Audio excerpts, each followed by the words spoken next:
এই লগ্নের মানুষদের ব্যক্তিত্বটা জানেন, বেশ আকর্ষণীয়, আবার একটু জটিলও। তো আর দেরি না করে চলুন সরাসরি ঢুকে পড়া যাক মূল আলোচনায়।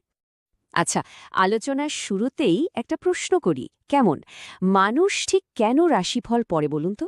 কেউ হয়তো স্রেফ মজা করার জন্য বা কৌতূহল থেকে পড়ে, আবার অনেকেই আছেন যারা নিজেদের স্বভাবকে আরেকটু ভালোভাবে বুঝতে চান।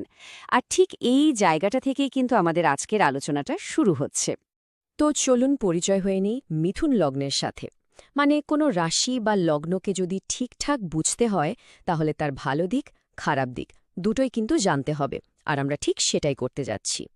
তাহলে এই যে আমরা মিথুন লগ্ন বলছি, এর মানেটা আসলে কি? জিনিসটা কিন্তু খুব সহজ। ভাবুন তো, যখন একটা শিশুর জন্ম হচ্ছে, ঠিক সেই সময়টাতে পূর্ব দিকের আকাশে কোন রাশিটা উঠছিল? ওই রাশিটাই হলো তার লগ্ন। তো সেই রাশিটা যদি মিথুন হয়, তাহলে তার লগ্নকে আমরা বলি মিথুন লগ্ন। মানে এটা হলো জন্ম মুহূর্তের একটা কসমিক স্ন্যাপশট বলতে পারেন। আচ্ছা, এই মিথুন লগ্নের মানুষদের যে একটা বিশেষ ব্যক্তিত্ব আছে, তার পেছনের সোর্স কোড কি জানেন? সেটা হলো বুধ গ্রহ। মানে বুধই হলো এদের শাসক গ্রহ আর মূল চালিকা শক্তি। তো চলুন এবার একটু গভীরে গিয়ে দেখি এই বুধ গ্রহটা ঠিক কিভাবে এদের জীবনকে নিয়ন্ত্রণ করে। দেখুন, বুধ গ্রহকে বলা হয় বুদ্ধি, কমিউনিকেশন, লজিক আর অ্যানালাইসিসের গ্রহ। মানে যত রকম বুদ্ধিবৃত্তিক কাজ আছে তার কারকই হল বুধ।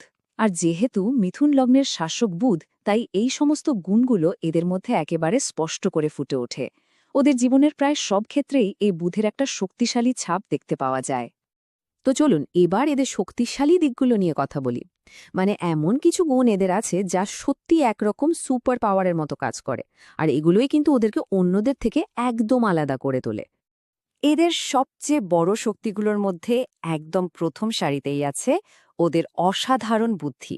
কি দ্রুত যে চিন্তা করতে পারে, যে কোনো নতুন জিনিস চোখের পলকে শিখে ফেলে, আর যুক্তি দিয়ে এমন সব জটিল সমস্যার সমাধান করে ফেলে, ভাবা যায় না।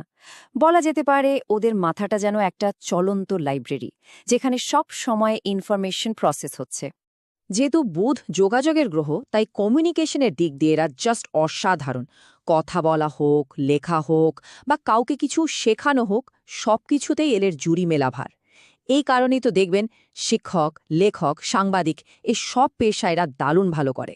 এমনকি আজকের দিনে কন্টেন্ট ক্রিয়েটর বা ইউটিউবার হিসেবে এরা কিন্তু ফাটিয়ে দিতে পারে।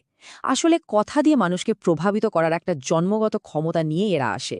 এদের আরেকটা দারুণ ব্যাপার হলো এরা মাল্টি ট্যালেন্টেড হয়। মানে এদের প্রতিভাটা বহুমুখী। দেখবেন একই মানুষ হয়তো টেকনোলজিতেও ভালো, আবার ব্যবসাও বোঝে, আবার শিল্প সাহিত্য নিয়েও দারুণ আগ্রহী। আসলে এদের মধ্যে একটা গভীর কৌতূহল কাজ করে, আর এই কৌতূহলই ওদেরকে সব সময় নতুন কিছু শিখতে, নতুন মানুষের সাথে মিশতে আর নতুন আইডিয়ার পিছনে দৌড়াতে বাধ্য করে। তবে কথায় আছে না, প্রত্যেকটা মুদ্রার দুটো পিঠ থাকে, ঠিক সেরকমই মিথুন লগ্নের এই অসাধারণ শক্তিগুলোরও কিন্তু একটা উল্টো দিক আছে। চলুন এবার ওদের চ্যালেঞ্জ আর দুর্বলতার দিকগুলো একটু দেখি। এটা জানলে কিন্তু ওদের চরিত্রটা বোঝা আরও সহজ হয়ে যাবে।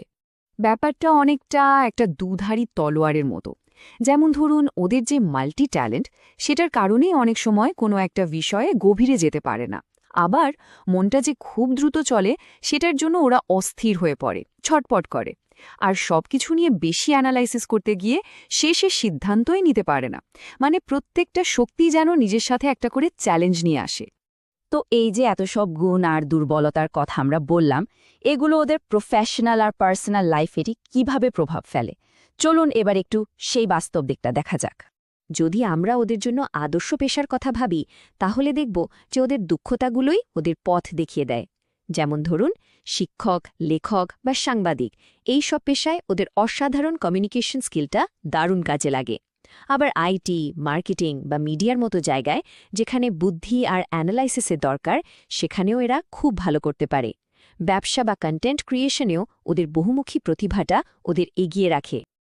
আর যদি সম্পর্কের কথা বলি, তাহলে এরা কিন্তু খুব মিশুকে আর সামাজিক হয়, খুব সহজে মানুষের সাথে বন্ধুত্ব করে ফেলে। কিন্তু দুটো সমস্যাও আছে। এক, এরা খুব দ্রুত সিদ্ধান্ত পাল্টায়, আর দুই, এরা আবেগের চেয়ে যুক্তিকে অনেক বেশি গুরুত্ব দেয়। এই দুটো স্বভাবের কারণে অনেক সময় সম্পর্কে একটা স্থিতিশীলতা ধরে রাখাটা ওদের জন্য বেশ কঠিন হয়ে যায়। তো আমরা আলোচনার প্রায় শেষের দিকে চলে এসেছি। এতক্ষণে মিথুন লগ্নের ব্যক্তিত্বের একটা মোটামুটি পুরো ছবি আমরা পেয়েছি। এবার চলুন কিছু পরামর্শের কথা বলি, যা ওদের জীবনটাকে আরও সহজ করে তুলতে পারে। এই কথাটা কিন্তু মিথুন লগ্নের পুরো ব্যাপারটা এক লাইনে বলে দেয়। ওদের ব্রেনটা সত্যি একটা হাই স্পিড প্রসেসরের মতো। সমস্যাটা হলো এই প্রসেসরটা মাঝে মাঝে এত ফাস্ট চলে যে ব্যবহারকারী মানে ও নিজেই কনফিউজড হয়ে যায়। এটাই ওদের সবচেয়ে বড় শক্তি, আবার এটাই ওদের সবচেয়ে বড় চ্যালেঞ্জ। তাহলে প্রশ্ন হলো, এই হাই স্পিড প্রসেসরটাকে ভালোভাবে কাজে লাগানোর উপায় কি? এর জন্য একটা ছোট্ট ইউজার্স ম্যানুয়াল মেনে চললে কিন্তু দারুণ কাজ হয়। যেমন একসাথে 10টা কাজ শুরু না করে প্রায়োরিটি ঠিক করা।